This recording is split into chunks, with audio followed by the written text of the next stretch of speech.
بسم الله الرحمن الرحيم الحمد لله نحمده ونستعينه ونستغفره ونؤمن به ونتوكل عليه ونعوذ بالله من شرور أنفسنا ومن سيئات أعمالنا من يهده الله فلا مضل له ومن يضلل فلا هادي له وأشهد أن لا إله إلا الله وأن محمدا عبده ورسوله أما بعد.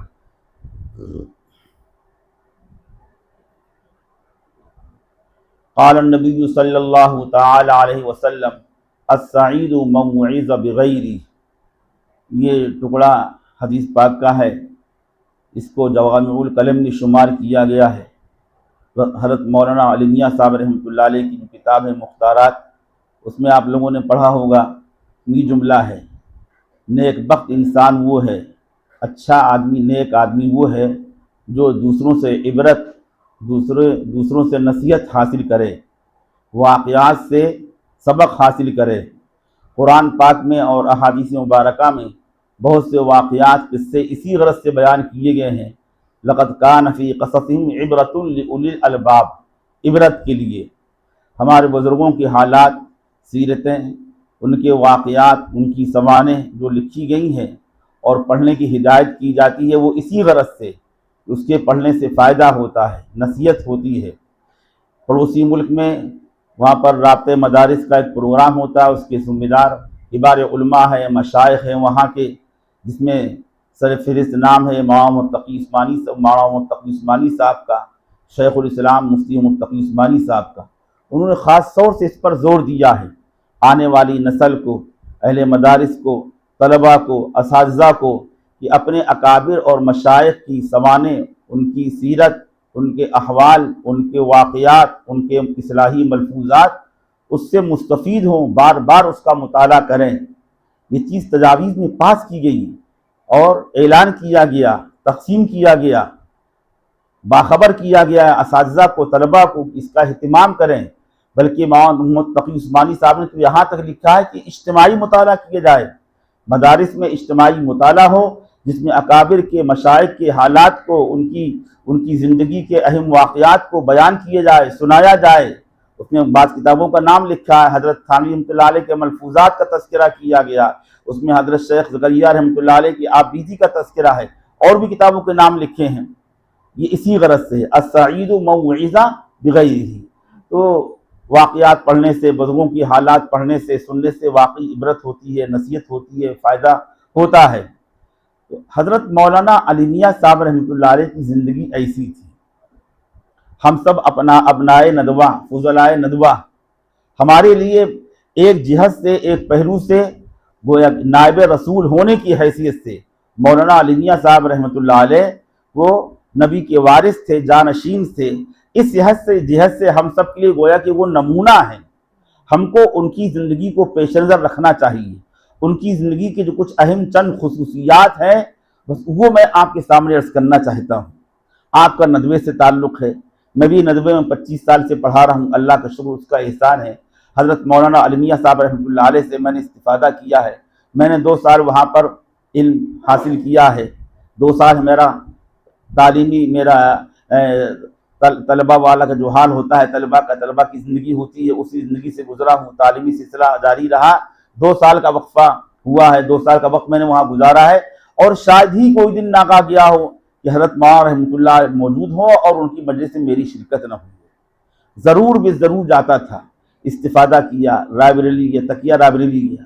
ان کی زندگی میں چند باتیں ہم نے ایسی دیکھی ہیں، وہ آپ کے سامنے عرض کرنا چاہتا ہوں. تفصیل سے عرض کرنے کی ضرورت نہیں ہے کہ ماشاءاللہ آپ حضرات اہل علم ہیں، فضلائے ندوہ ہیں، تفصیل کی حالت ہی نہیں، بس صرف یاد دہانی. اور آپ کے میں یہ باتیں ہوں گی، آپ کے ذہن میں ہوگا. تو چونکہ مشورہ ہوا، حکم ہے بڑوں کا کہ نہیں کچھ کہہ دو، تو اس لیے عرض کر رہا ہوں. چند خصوصیات مولانا علی میاں صاحب رحمۃ اللہ علیہ کی ایسی ہیں کہ جس کی بنا پر اللہ تعالیٰ نے ان کو قبول کیا، ان سے کام لیا. آج بھی اگر ہم ابنائے ندوہ اپنے اندر ان خصوصیات کو پیدا کریں تو اللہ تعالیٰ ہم سے بھی کام لے گا، قبول کرے گا. وہ چند باتیں جو اس وقت میرے ذہن میں، اور بھی بہت سی خصوصیات ہیں، اس وقت جو چند باتیں وہ آپ کے سامنے عرض کر رہا ہوں. انابت اللہ، توجہ اللہ، اللہ سے خاص تعلق، اور اس خاص تعلق کا خاص تعلق کی بنیاد کیا ہے، اس میں معمول کیا تھا، حضرت مولانا رحمۃ اللہ علیہ کو چند باتیں ہم نے دیکھی ہیں۔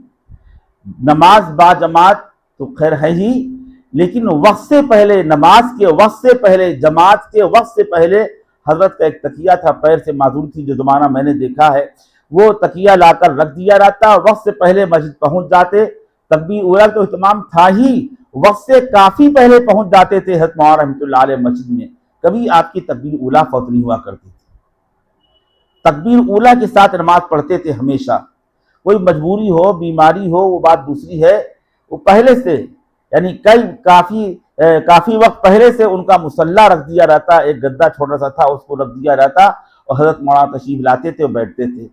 یہ خاص بات دیکھی ہم نے اپنے زمانے طالب علم میں، بات یہ دیکھی ہے۔ اور اس کے بعد انہی ایام میں ایک مرتبہ میری تکیہ رائے بریلی حاضری ہوئی تھی، حضرت کی خدمت میں حاضر ہوا تھا، تو کیونکہ طالب علم تھا، خادم تھا، ایک طرح کا مہمان تھا، تو حضرت کے خادم تھے عبدالرزاق بھائی، شاید آپ لوگوں نے دیکھا ہو، ہمارے بہت سے حضرات نے، عبدالرزاق حاجی عبدالرزاق صاحب، ان سے ہمارا تھوڑا تعلق بھی تھا، ان سے میں نے کہا یہاں حاضری ہوئی ہے۔ حضرت تہجد میں اٹھے، میری بھی تہجد میں آنکھ کھل گئی، تو میں نے بھائی عبدالرزاق سے کہا، حاجی عبدالرزاق صاحب سے، کیا ایسا ممکن ہے کہ حضرت کے ساتھ میں 2 رکعت نماز پڑھ لوں تہجد کی؟ کہ میں اچھا بتاتا ہوں بھی۔ گئے حضرت کے پاس، پوچھا، حضرت سے پوچھا جو کچھ بھی کہا ہو، حضرت نے کہا بلا لو ان کو، بلا لو۔ میں کون تھا، کیا تھا، ادنا سا طالب علم تھا، کوئی خاص تعلق نہیں تھا، طالب علم ہی تھا ابھی، اور اس کو جب بلا لیا، مجھے اچھی طرح یاد ہے کہ حضرت نے اپنے بغل میں مجھے کھڑا کیا اور 2 رکعت نماز پڑھائی، جہری قرات کی، پہلی رکعت میں والضحیٰ واللیل اذا سجا پڑھا، دوسری رکعت میں علم نشرہ پڑھی اور سلام پھیرا، اور ایسی پھر عاجزی متوازیانہ انداز میں بس بھائی بس اتنا اس انداز سے کہا۔ ہم نے دیکھا کہ حضرت کا تہجد کی نماز کا ناغہ نہیں ہوا کرتا تھا۔ آج ہمارے اندر یہ چیز مفقود ہے، یہ چیز ہمارے اندر مفقود ہے، یہ چیز پائی نہیں جاتی ہے، نوافل کا اہتمام نہیں۔ مولانا علی میاں صاحب رحمۃ اللہ علیہ کو نوافل کا بڑا اہتمام تھا، وقت سے پہلے، جماعت کے وقت سے پہلے مسجد میں آ جاتے تھے، نوافل پڑھتے تھے، اوابین پڑھتے تھے، تہجد کا اہتمام تھا۔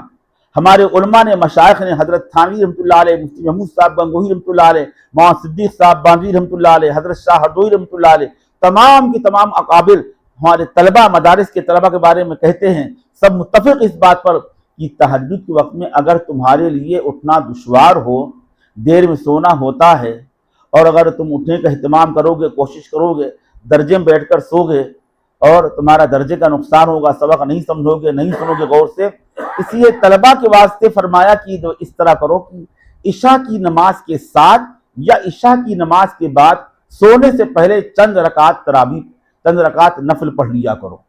یہ صلاۃ اللیل ہے، ایک حدیث پاک میں اس کی صراحت بھی آئی ہے، یہ بھی صلاۃ اللیل ہے، غالباً طبرانی کی روایت ہے کہ سونے سے پہلے یا عشاء کی نماز کے ساتھ جو چند رکعتیں پڑھ دی جائیں، یہ صلاۃ اللیل کا مصداق اور تہجد کے قائم مقام نہیں، تہجد ہی ہیں گے، گویا کہ تہجد کی نماز کے کئی درجے ہو گئے۔ تہجد کی نماز کا سب سے اعلیٰ درجہ یہ ہے کہ تہجد کے وقت میں اٹھیں، سحری کے وقت میں وبالاسحار هم یستغفرون کا مصداق بنے، اور اس وقت تہجد کی نماز پڑھیں، جیسا کہ رسول پاک صلی اللہ علیہ وسلم کا مزاج معمول تھا۔ اس سب یہ تہجد کا اعلیٰ درجہ ہے۔ تہجد کا دوسرا درجہ یہ کہ سونے سے پہلے جب بھی ہمارا سونا ہو، 12:30 بجے، 1 بجے رات میں، اس وقت باوضو سونے کی کوشش کریں، یہ ایک مستقل سنت ہے، باوضو سوئیں ہم، بس وضو کیا، وضو کرنے کے بعد 2 رکعت 4 رکعت پڑھ لے، یہ بھی تہجد ہے، یہ اس سے کم درجہ ہے۔ تہجد کا تیسرا درجہ ہے، کیونکہ عشاء کی نماز کے ساتھ مفتی محمود صاحب گنگوہی رحمۃ اللہ علیہ فرمایا کرتے تھے کہ وتر پڑھنے سے پہلے کچھ رکعتیں اور بڑھا دو، 2 رکعت 4 رکعت 6 رکعت صلاۃ اللیل کی نیت سے، تہجد کی نیت سے، یہ بھی تہجد کی نماز ہے، یہ تہجد کا تیسرا درجہ ہے۔ اگر ہم لوگ اعلیٰ درجہ حاصل نہیں کر سکتے تو کم سے کم یہ آخری درجہ، اس کو تو ہم اختیار کریں۔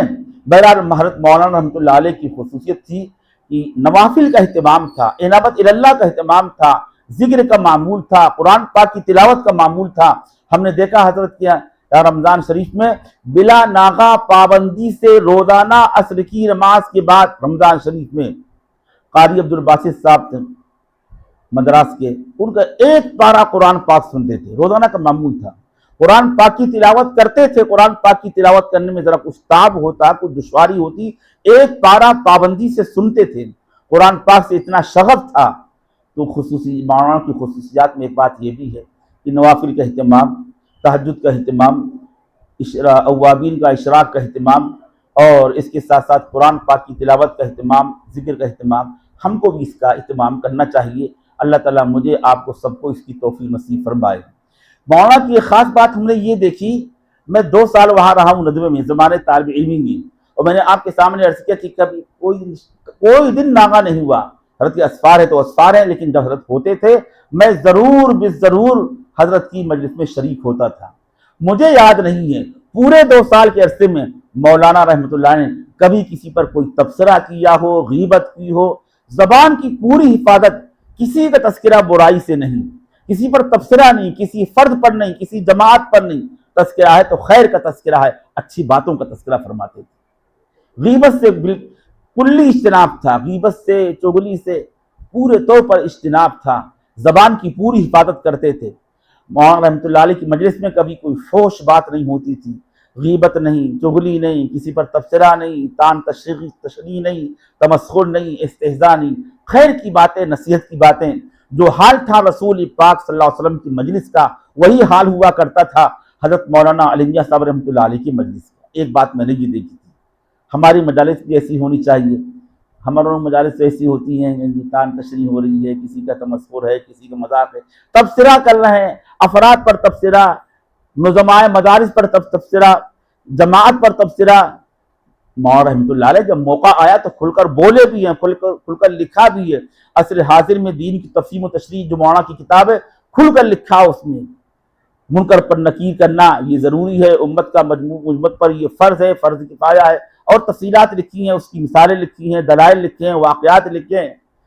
وہاں پر کھل کر بولے مولانا رحمۃ اللہ علیہ، کھل کر لکھا بھی ہے، لیکن حضرت کا مزاج یہ تھا، عادت یہ تھی کہ کبھی اپنی مجلس میں کسی کا تذکرہ برائی سے نہیں کیا کرتے تھے۔ جو مزاج تھا رسول پاک صلی اللہ علیہ وسلم کا، جو عادت شریفہ آپ کی تھی، وہی ماحول، وہی حال آپ کا بھی تھا حضرت مولانا رحمۃ اللہ علیہ کا۔ ایک بات یہ ہے، ایک اور خاص بات جس کا تذکرہ مولانا تقی عثمانی صاحب دامت برکاتہم نے کیا ہے۔ حضرت مولانا رحمۃ اللہ علیہ کی نسبت سے ایک پروگرام کیا گیا تھا لندن میں، حضرت مولانا رحمۃ اللہ علیہ کی وفات کے بعد ان کی خصوصیات، ان کے فضائل، ان کے مناقب، ان کی خصوصیات کا تذکرہ کیا گیا تھا۔ تو شیخ الاسلام مولانا مفتی محمد تقی عثمانی صاحب نے ایک بات کہی تھی، مولانا کی بڑی خوبی یہ ہے کہ جو ان کا میدان عمل ہے، جو کام کرتے ہیں، بس اسی میں انہوں نے کام کیا ہے، دخل اندازی دوسرے موضوعات میں نہیں کی۔ اور وضاحت کرتے ہوئے فرمایا کہ مولانا رحمۃ اللہ علیہ مفتی نہیں تھے، فقہ ان کا میدان نہیں تھا، ان کا میدان تھا اصلاح امت ہے، دعوت تبلیغ ہے، تفسیر قرآن پاک کی تفسیر، یہ ان کے خاص موضوعات تھے، اصلاح امت۔ لیکن جو ان کا موضوع نہیں تھا اس میں دخل نہیں دیا کرتے تھے۔ حالانکہ فقہی سیمینار ہوا کرتے تھے، اس میں مولانا رحمۃ اللہ علیہ تشریف لے جاتے تھے اور آپ کی صدارت میں پروگرام ہوئے، لیکن کبھی کسی موقع پر مولانا رحمۃ اللہ علیہ نے کسی مسئلے میں اپنی رائے نہیں پیش کی کہ میرے نزدیک ایسا ہونا چاہیے، میں یہ کہتا ہوں۔ اگر کبھی کوئی بات آئی تو اس کو دوسرے علماء کے حوالے کر دیا، مفتیوں کے حوالے کر دیا۔ مجھے ایک بات یاد آئی، جب میں پڑھا کرتا تھا ندوے میں، افتاء کا کورس کر چکا تھا، مظاہری بن چکا تھا، اور دورہ حدیث شریف سہارنپور سے کر چکا تھا، افتاء بھی کر چکا تھا مفتی محمود صاحب گنگوہی رحمۃ اللہ علیہ سے۔ اس کے بعد مولانا صدیق صاحب رحمۃ اللہ علیہ کے مشورے سے ندوے میں داخلہ لیا، 2 سال پڑھا وہاں۔ تو میں نے ایک بات دیکھی وہاں، مختارات میں نے وہاں پڑھی ہے، دوبارہ پڑھی، تو اس میں یہ چیز آئی ہے، عمر فاروق رضی اللہ تعالیٰ عنہ کی شہادت کا قصہ، جس نے قتل کیا، مجوسی تھا جس نے حملہ کیا تھا فجر کی نماز پڑھتے ہوئے۔ تو میرے علم کے مطابق، میرا علم غلط بھی ہو سکتا ہے، ندوے کے گیٹ پر جو بواب تھا، جو نگراں تھا، وہ غیر مسلم تھا۔ مجھے کھٹک پیدا ہوتی تھی، مختارات میں نے پڑھی تھی، اور وہ غیر مسلم تھا کہ بھئی ندوے کے گیٹ میں اس کا تقرر نہیں ہونا چاہیے، کچھ بھی سازش کر سکتا ہے، کوئی کھیل کھیل سکتا ہے۔ وہ قصہ ہمارے پیش نظر تھا جس کو نقل کیا مختارات میں مولانا رحمۃ اللہ علیہ نے، عمر فاروق رضی اللہ تعالیٰ عنہ کی شہادت کا قصہ میرے پیش نظر تھا۔ تو بس یہ بات ذہن میں تھی، شاید میں نے بعض لوگوں سے تذکرہ کیا، جب پڑھ کر چلا گیا تو ہمت کر کے میں نے حضرت مولانا رحمۃ اللہ علیہ کی خدمت میں عاجزانہ جس طرح مجھ سے بن پڑا، بہت ہی ادب کے ساتھ، تواضع کے ساتھ میں نے خط لکھا حضرت مولانا رحمۃ اللہ علیہ کی خدمت میں، جس میں یہی بات لکھی، اور یہی ہم نے عرض کیا حضرت سے کہ حضرت یہ بات کی گیٹ میں ایسے شخص کا تقرب کیا گیا ہے جو غیر مسلم ہے، یہ مصلحت کے خلاف ہے۔ جس انداز سے یہ لکھا ہو مجھے پوری بات یاد نہیں، لیکن میں نے لکھا تھا۔ حضرت کا جواب بھی میرے پاس آیا۔ شاید میں ادب کی وجہ سے پوری بات عرض نہیں کر سکا، اپنے معافی ضمیر کو ادا نہیں کر سکا ادب کی وجہ سے، لحاظ میں، مروت میں۔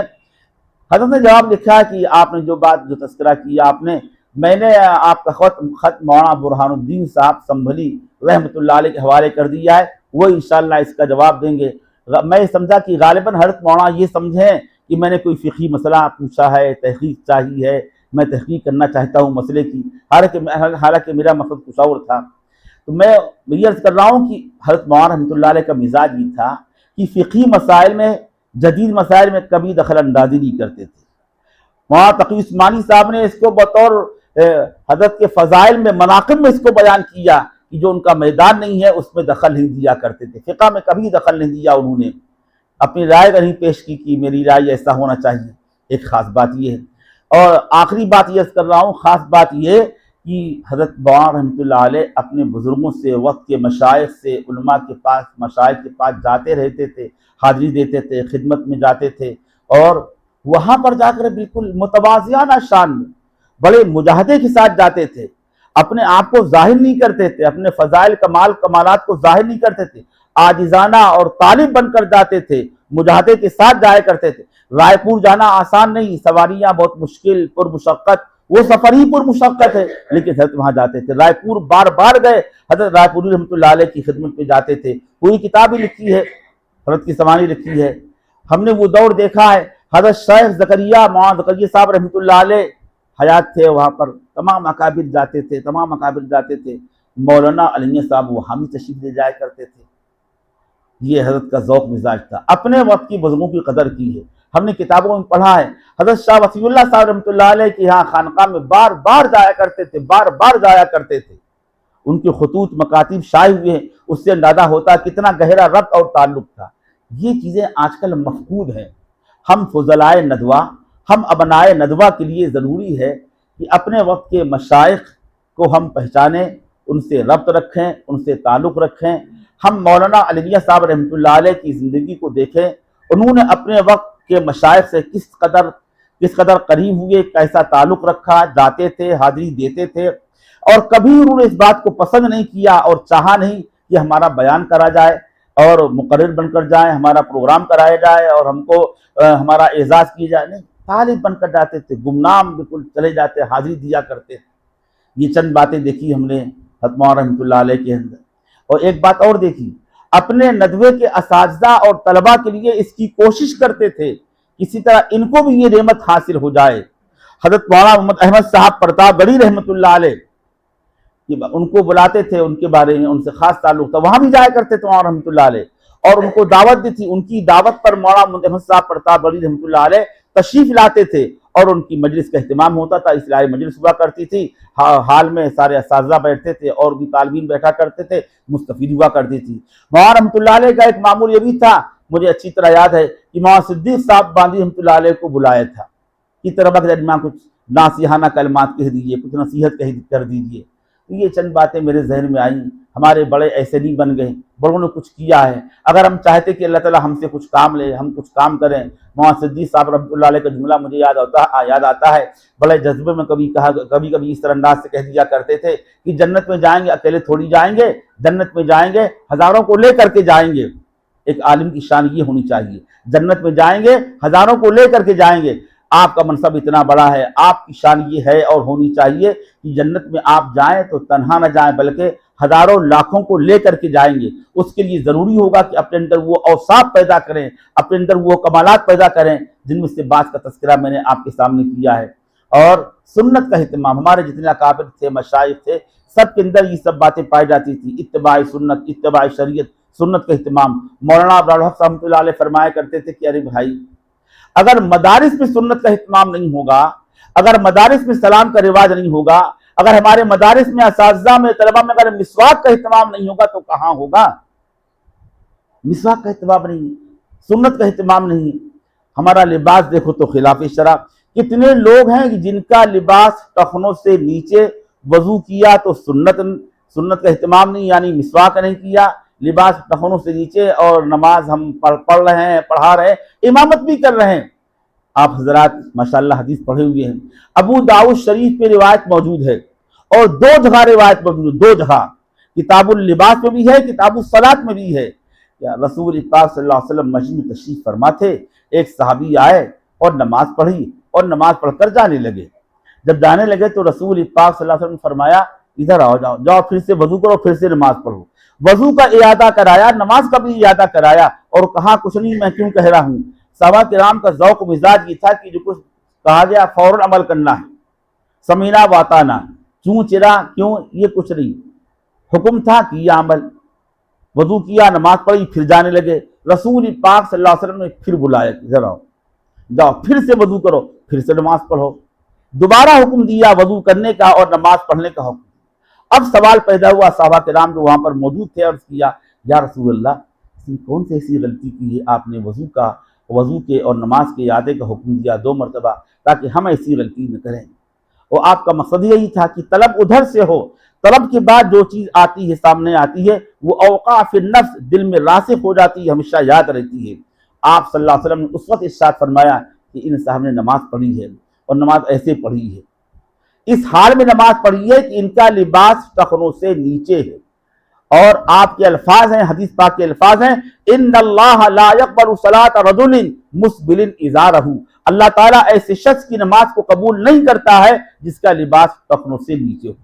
اگر امام صاحب ایسی حرکت کر رہے ہیں، ہمارے فقہا لکھتے ہیں کہ ایسی نماز مکروہ ہوتی ہے، اگرچہ فتوے کے لحاظ سے نماز ہو جائے گی لیکن عند اللہ مقبول نہیں ہوگی۔ ہمارے شراح حدیث تعبیر کرتے ہیں کہ قبول کی 2 قسمیں ہوتی ہیں، قبول اصابہ ہے، قبول اجابہ ہے۔ قبول اصابہ ہو جائے گا، یعنی مسئلے اور فتوے کے لحاظ سے نماز درست ہو جائے گی، لیکن قبول اجابہ نہیں ہوگا، بارگاہ خداوندی کی نماز قبول نہیں ہوگی۔ یہ صریح حدیث پاک ہے، یہ ائمہ کا اس میں کوئی اختلاف نہیں ہے، یا حناف یہ کہتے ہیں، شوافی یہ کہتے ہیں، مقلد یہ کہتے ہیں، غیر مقلد یہ کہتے ہیں، عرب کو علماء یہ کہتے ہیں، عجم کو علماء کہتے ہیں۔ یہ تو واضح حدیث پاک ہے، ابو داؤد شریف میں روایت موجود ہے، لیکن ہم لوگ سب مبتلا ہیں اس کے اندر۔ کتنے ہمارے حضرات اہل علم میں، آپ یہاں کی بات نہیں کر رہا ہوں، ہمارے یہاں ہیں، کتنے حضرات اہل علم ائمہ مساجد ہیں اور نماز پڑھا رہے ہیں، تراویح پڑھا رہے ہیں، ان کا پیجامہ ٹخنوں سے نیچے ہے۔ اور حضور پاک کیا فرما رہے ہیں، ان اللہ لا يقبل صلاۃ رجل مسبل ازارہ۔ اب شیطان کا کہہ رہا ہے خیالہ کے طور پر نہیں تو کوئی حرج نہیں، حضور پاک نے تو نہیں کہا، یہ تحقیق کی ہوئے تو تکبر کے طور پر ہے، خیالہ کے طور پر ہے، کیا مطلقاً آپ نے منع فرمایا۔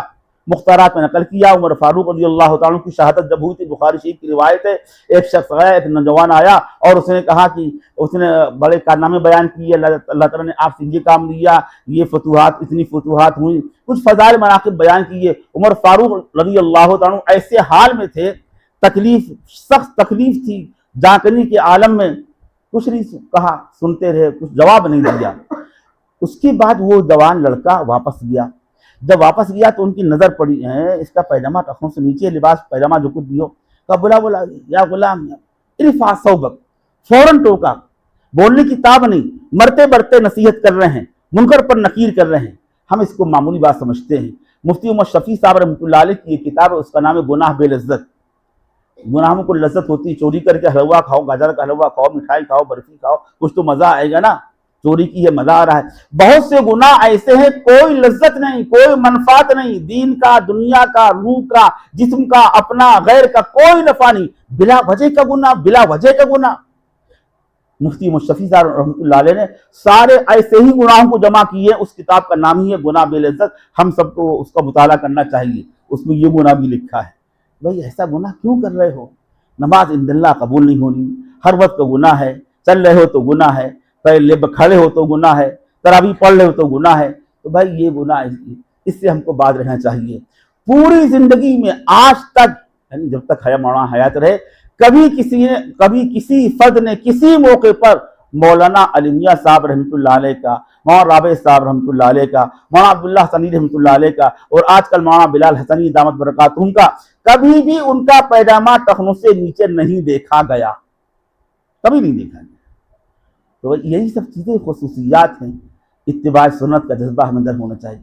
تو میں یہ کہہ رہا تھا بھائی سنت کا اہتمام ہو، لباس ٹخنوں سے نیچے نہیں ہونا چاہیے، اور مسواک کا اہتمام ہونا چاہیے۔ مہینوں گزر جاتے ہم مسواک نہیں کرتے، ہمارا برش کا منڈن کا ناغہ نہیں ہوا کرتا ہے، کوئی دن ناغہ نہیں جاتا کہ ہم برش نہ کرتے ہوں، تو مسواک کون کرے گا؟ مسواک کس کے لیے ہے؟ رسول پاک صلی اللہ علیہ وسلم کو مسواک کا اتنا اہتمام تھا، جب آپ دنیا سے واپس دنیا سے آپ تشریف لے جا رہے تھے، آپ کا آخری وقت تھا، بولنے کی تاب نہیں تھی، مسواک ایک صحابی سے پاس سے گزرے، صحابی قریبی رشتہ دار تھے، مسواک ان کے ہاتھ میں تھی، حضرت عائشہ رضی اللہ تعالی عنہا نے نگاہوں دیکھا کہ آپ ایسی نگاہوں سے مسواک کو دیکھ رہے ہیں، سوال کیا، سمجھ گئی یا رسول اللہ مسواک کریں گے؟ کہا، آپ نے سر ہلایا، مسواک کو لیا، اپنے منہ سے نرم کیا، بیوی تھی، اپنے منہ سے نرم کیا اور حضور پاک کو دیا۔ رسول پاک صلی اللہ علیہ وسلم نے اس وقت کو مسواک کیا، آپ نے کیوں اس وقت میں خاص طور سے مسواک کا اہتمام کیوں کیا؟ مسواک کے بارے میں آپ کا خود فرمان مشہور حدیث پاک ہے، السواک مطہرۃ للفم ومرضاۃ للرب، مسواک منہ کو پاک کرنے والی اور حق تعالیٰ کو راضی کرنے والا عمل ہے۔ اب چونکہ اللہ کے دربار میں حاضری کا وقت قریب آ چکا ہے، ایسے کام کرنا جس سے اللہ راضی اور خوش ہو جائے، مسواک ایسا عمل جس سے اللہ راضی اور خوش ہوتا ہے۔ اللہ تعالیٰ ہم سب کو اپنی زندگی کے آخری ایام میں، آخری وقت میں مسواک کرنے کی توفیق نصیب فرمائے اور مسواک کرنا ہم کو یاد رہے۔ تو میں عرض کر رہا ہوں کہ ہمارے اکابر کی شان یہ ہے، اتباع سنت کا اہتمام، تہجد کی نماز کا اہتمام، مسواک کا اہتمام، لباس کبھی ٹخنوں سے نیچے نہ ہو، اور جو ہمارا موضوع نہیں اس میں خواہ ہم دخل اندازی نہ کریں، بزرگوں سے ہمارا تعلق ہو، بزرگان دین کی خدمت میں ان کی حاضری اور ان کی مجلس میں بیٹھنے کو اپنی ہم سعادت سمجھے، اس سے کچھ نہ کچھ ہم کو حاصل ہوگا۔ بس یہی چند باتیں میرے ذہن میں تھی، میں نے آپ کے سامنے عرض کی ہیں۔ اللہ تعالیٰ ہم سب کو اس کے مطابق عمل کرنے کی توفیق نصیب فرمائے۔ وآخر دعوانا الحمدللہ رب العالمین، سبحان اللہ وبحمدہ، سبحانک اللہم وبحمدک، نشہد ان لا الہ الا انت، نستغفرک ونتوب الیک۔